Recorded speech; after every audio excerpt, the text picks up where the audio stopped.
Good morning, everybody. My name is Nate Morris, and I'd like to welcome you back to another video. Today, we are back at Auburndale Speedway for the final 2 days of the INEX Winter Nationals. The past 3 days have been a great opportunity to learn and improve, and I've done just that. At the end of the last video, I told y'all that we were going to go into the Wednesday night practice and try to pick up some more speed, get more consistent in running 15 O's, and try to bring that speed into Thursday's events. And I did just that. In the practice, I shaved another 7/100ths of a second off of my lap time, getting down to a 15:01, which I ran a number of and ran a number of laps in the 15 O's.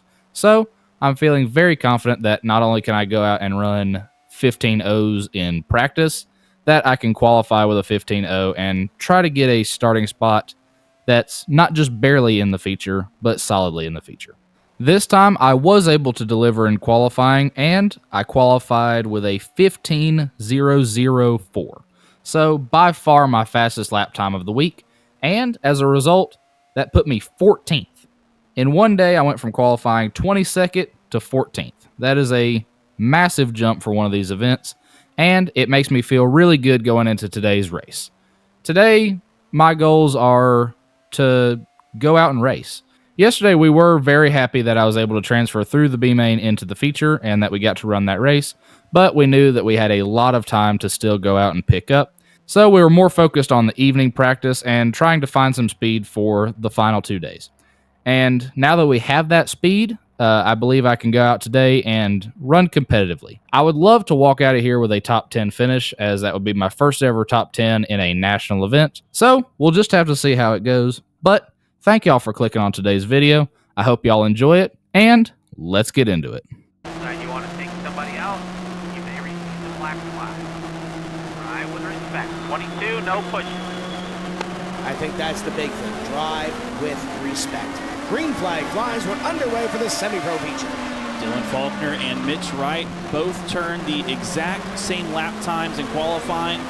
They're both in the front. They're both on the front row, with Burgesson down there in third. And how about Dylan Faulkner, the qualifying run for him to start up at the front of the field? You're right on board with Preston Risley to the outside of Cameron White, trying to follow some teammates. Sure, you see Neil Doolin there to the bottom side in that red top, number 79, trying to get a little closer towards the front of the field. We did see some drivers that didn't necessarily have the best qualifying efforts today. We saw some drivers that got up on the wheel and made some headway. And speaking about this one, here comes the double O of Caden Tufts looking at the 34 Trent Dillon. Yeah, what an awesome shot here. You're seeing exactly what he's seeing. This camera mounted to his helmet as he's there behind the 34 of Dillard. 35 of Risley to the upside, to the bottom side, the 34 below of Dillard, and they check up a little bit in front. Allows Caden Tufts to try to get to the bottom side of that 35 of Preston Risley. Good battling here midway through the pack. Battle for 10th, 11th as we move back towards the front. Burgesson now to the inside of Mitch Wright. That's for position 2. Dylan Faulkner leads this field. We talked about the best appearing car award in a couple of these divisions. Dylan Faulkner picked it up for the semi-pro division as voted on by his peers. The 12 of Brockhouse in the middle of the pack going to the bottom side as Mitch Wright holds on to second. Everybody else in behind is trying to get there. We get a warning going out to one of those drivers in the middle of the pack for maybe a bumper. Aggressive racing so far to Ayrton Brockhouse to the inside of Neil Doolin. Brockhouse has had some good runs this week. And J.C. Fickenshire hanging out here in the top 5. Good to see the Donnie St. Hours prepared race car up here and working over the 09 and Chase Van Houten for position number 4. Still side by side, you see Ayrton Brockhouse, Neil Doolin, Cameron White behind him, and then Caden Tufts has made his way up to the 9th position. And a little bit of a bobble there, middle of the pack. One of those drivers got sideways as the 12 of Brockhouse tries to continue his forward march. Works to the bottom of the 79 of Neil Doolin as they race wheel to wheel. Cameron White there on the back bumper. Tufts looking for a place to go. Slip up here by the car in front of them. That's the 87 of J.C. Fickenshire now back on board with Caden Tufts.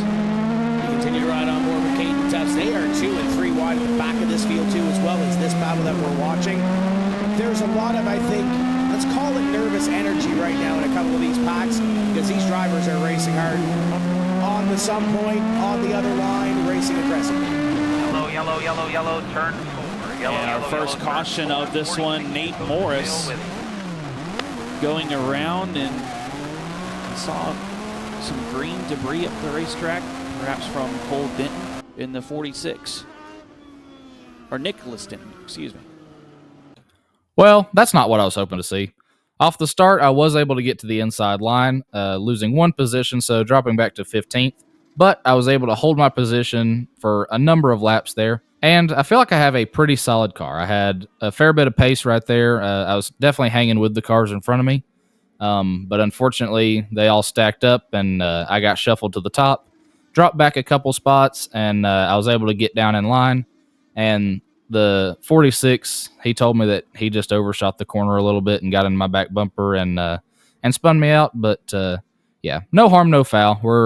We didn't tear anything up. We're just going to the back of the field here.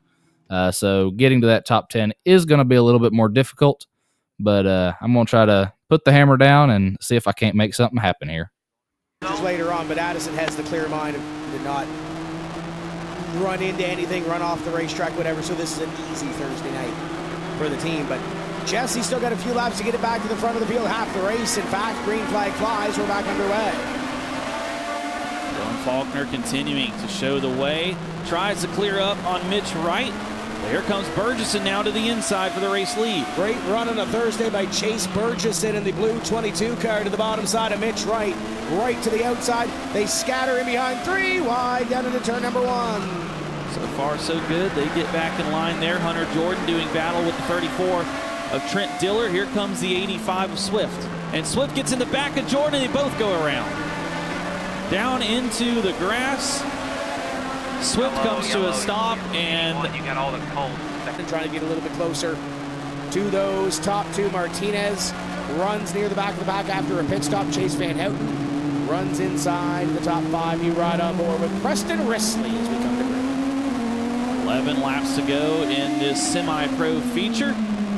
Risley on the outside there. Trying to follow Caden Tufts in the 00. That's JC Fickenshire to the inside of the Donnie St. Hours prepared number 87. And Cameron White in car number 38, just to the bottom side of Preston Risley's 35. Again, you can see how fine this outside line is.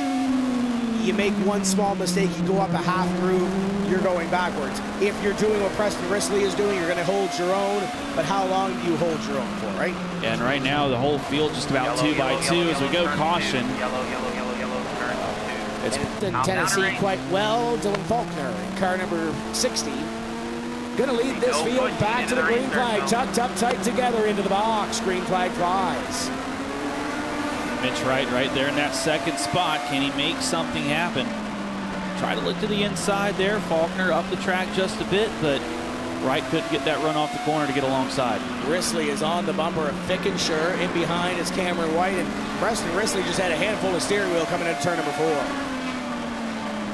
Neil Doolan up there into third spot. Doolan's had some good runs, still looking for that first win. Burgesson back there along with Ayrton Brockhouse.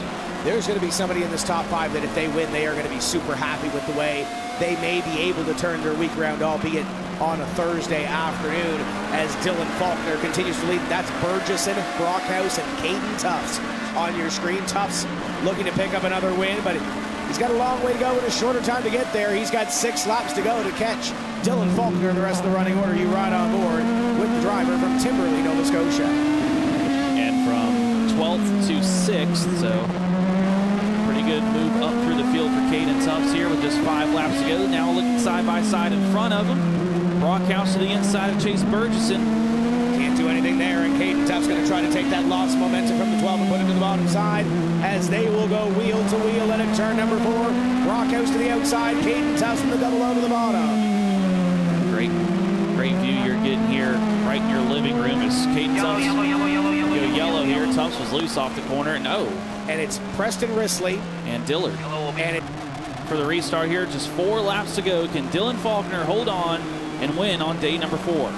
here they come through 3 and 4. Green flag flies at 60 of Faulkner, the 21 of Mitch Wright and Neil Doolan into the 79, trying to make this one happen. and pick up a win on day number 4. Right in the 21, tucked up tight to the 60, and Dylan Faulkner for the lead. Little tickle at a turn number 4. Mitch Wright is right there. He's had speed all week, just hasn't had the luck go his way. But he's got a chance here to get around Faulkner and see if he can make it happen. Who makes the first move here as they come down to 2 laps to go? The 60 of Dylan Faulkner leads, but you know Mitch Wright wants to win on one of the biggest stages. Little tickle down to the bottom side. Mitch Wright can't hold it on the bottom. And he got underneath him there, used the bumper, but you saw him get loose off of turn 4. Have to get back in line. Now the white flag is out, and I don't know if he's going to be close enough. We've seen a couple of bump and runs so far this week. Can Mitch Wright add his name to it? Down to the bottom side through 3 and 4. Wright's going to kick to the 60, but not close enough. Checkered flag for Dylan Faulkner. Faulkner wins over Mitch Wright, Neil Doolin, Chase Burgesson, and Caden Tufts is going to take a top 5 spot. And there's the checkered flag. I am super happy with how today's race went. Finishing 11th. Yeah, it's just slightly shy of that top 10 mark I was hoping to get to, but it ties my best finish in a national event, which, ironically enough, is from the Winter Nationals last year. And this was a much stronger race than that one was. That one was solely based on luck. This one, I actually had speed. I was a fairly competitive car. I made some passes, and I was in the right place to capitalize on some other people's mistakes. So just overall, a really strong race for myself, especially after the lack of results we've had the first 3 days. This is just awesome. But that doesn't stop our push to get even better. We went into the optional night practice and ran 120 laps. By far the most laps I've ever run in one practice session, and it did me a lot of good. I went out and I ran a lot of 15:00 lap times. I got a lot more consistent, and I got to experience a lot of different things with the car. How it handled in different ways when fuel got lower and we put more fuel back in. I got to feel a lot of different things that I think are going to help me in the long run.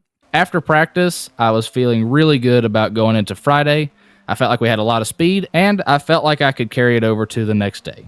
And I did. In practice the next morning, I destroyed my previous best lap time by running a 14:97, which was a personal goal for myself this week to run a 14-second lap time. It could have been a 14:999 for all I cared. As long as I got down to that 14-second bracket, that was the number I wanted to see on the timing screen. So to run a 97 was huge. So I was feeling really good going into qualifying. Felt like we could back up yesterday's results with another top 15 qualifying, and I did. I qualified 15th, which is awesome. To go from qualifying outside of the top 20 to qualifying in the top 15 2 days in a row is a huge improvement, and I'm super happy with it, and I'm excited for today's race. Hopefully I can get out there and make some smart moves, be right in the mix, and try to go get that top 10 finish again today. But let's see how it goes. The bumper coming to green. There should be no pushing. 46.79. Knock it off. 9. 2 drivers from north of the border will lead us to the green here. Semi-pros underway for the final time this week. Tufts on the outside, the black 00 from Nova Scotia. The white 21 on the inside from Ontario is Mitch Wright as they race down the back straightaway. Neil Doolin in the 79 trying to turn his week around. It's been looking a little bit better at the end, but Neil Doolin in the 79 looking for third on Cole Denton. Mitch Wright able to clear Caden Tufts. Tufts quickly gets to the bottom, now looking to the inside of Mitch Wright, but Wright will defend. Now we're side by side for third. Cole Denton with the best qualifying effort of his week, now up into the 3rd position. Chase Van Houten to the bottom side in car 09 looking at Faulkner in the 60. And you know what, we had Jared Hawley up here during the Bandolero races earlier today, and he said I could hang on the outside as the yellow flag comes out. It's a 19 Hooper. At a championship, but he's got a little ways to go. And the 2 drivers, 1-2 in the standings, make up row 3. Dylan Faulkner came in with an 8-point lead over Chase Van Houten as we're back underway. Mitch Wright has the advantage out of turn number 2, the 46 of Nicholas Denton looking to the bottom side.